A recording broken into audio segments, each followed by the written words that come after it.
Lynn, a wonderful presentation. And thank you, Donna, for filming, and Dorothy particularly for keeping this going for well over a year. I'm sure it'll go to 2 years and beyond. So I'm here to introduce Phyllis Cole, who's been my mentor since the beginning of my project some time ago. Writing is a famously lonely occupation, and researching the stage that comes before writing, if you're a biographer or literary critic of the sort who likes to work with authors' manuscripts, can be even more so.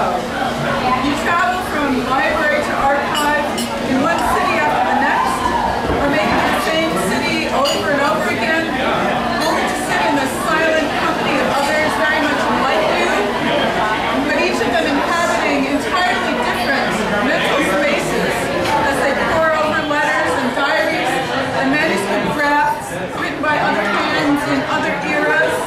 I can remember being in the Mass Historical Society when Joan von Maren came in, just, full of fire because some new letters had been given to the Clark family letters, and there she was in her own world, bustling through this. We hardly spoke, but she was excited. I remember it. It can make you terribly aware of the obsessive nature of the quest that has brought you to this work table with your sharpened pencil or portable computer, and of the frightening arbitrariness of your particular passion. And you haven't even begun to write your book yet. When I started to research the Peabody sisters in 1985, I was lucky to be introduced early on to Phyllis Cole, who was living in Concord at the time. She had already spent countless months, even years, deciphering the manuscript diary of Mary Moody Emerson, the woman who made Ralph Waldo Emerson the man who everyone loves to quote. Phyllis had discovered in Harvard Library this manuscript. I actually heard Waldo quoted just yesterday on the radio broadcast from Harvard's baccalaureate ceremony. I am part or particle of God. Phyllis could probably complete that passage. Phyllis and I had both, in fact, already logged many lonely hours in archives. And so when it turned out that we both had some business at the American Antiquarian Society in Worcester, our subjects had mutual friends in the Gage family whose papers were housed there. We decided to go together. I don't remember that either of us really thought we'd find much of anything, but a shared research trip would ease the loneliness of our separate endeavors. In retrospect, it seems almost as if our being there together activated some kind of magic, or as Margaret Fuller would say, magnetic element. It wasn't long before I realized that the sheaf of papers I was reading that had been described in the catalog parts only hazily as possibly a fragment of a journal by Elizabeth Peabody was actually Peabody's detailed record of Margaret Fuller's first series of conversations. Wow. I couldn't believe it. We couldn't believe it. For over a century, people had been wondering, what did Margaret Fuller actually say in her conversations with women? What did the women say? Here it was, all written down. What you won't believe is that Phyllis and I, fully realizing what a remarkable treasure this document was, looked at each other and said, we don't have time for Margaret Fuller now. We were committed to our separate lonely endeavors, and we went back to them, each of us eventually producing books, worthy ones, I think. Phyllis knew Nancy Craig Simmons, another scholar of the period, and put her onto the manuscript, which Nancy edited and published in Studies in the American Renaissance in 1994, so that other scholars and biographers could use the information, and they have. I want to read just a very brief passage from this document from the opening conversation in the fall of 1839, just as a reminder of Fuller's generous-hearted aims. She really didn't, or at least said that she didn't, want to be the center of attention.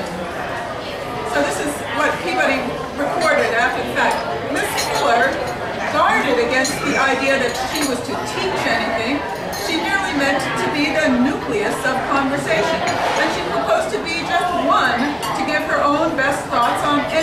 subject that was named as a means of calling out the thoughts of others. These subjects, of course, turned out to be the nature of inspiration, of beauty, of genius, of woman's place in society. So, Miss Fuller thought it would be a good plan to take up subjects on which we knew words and had impressions and vague, irregular notions, and compel ourselves to define those words, to turn these impressions into thoughts, and to systematize these thoughts. We should probably have to go through some mortification in finding how much less we knew than we thought. And on the other hand, we should probably find ourselves encouraged by seeing how much and how rapidly we should gain by making a simple and clear effort for expression. How much and how rapidly we should gain by making a simple and clear effort for expression. It's a phrase that every writer should take to heart, and certainly I do. Well, the wonder of it now is the magic that brought Phyllis and me to Worcester 25 years ago seems to have been slowly working on both of us, bringing us together again, if not in the same part of the country, then in the same mental space, Margaret Fuller's space. Maybe not so much, see, and of course here we are tonight in a space that Margaret Fuller herself once occupied. Maybe not so much has changed. In the 1840s, there was a stable across the street. Now we have Suffolk University dorms. Here we are in the very space where many of Fuller's inspiring conversations took place to celebrate her 201st and to celebrate the completion of 18 months of bicentennial events, very appropriately by listening to some of Professor Phyllis Cole's thoughts on the birthday woman.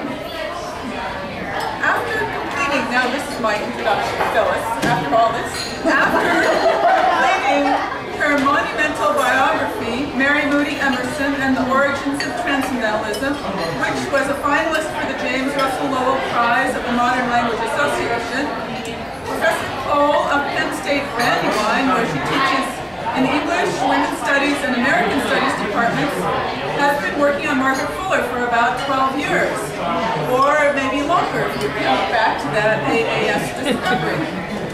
She is currently the Vice President of the Margaret Fuller Society and has been awarded a fellowship for the coming academic year at the University of Connecticut Humanities Institute to work on a book with the brilliant title, The Afterlife of Margaret Fuller.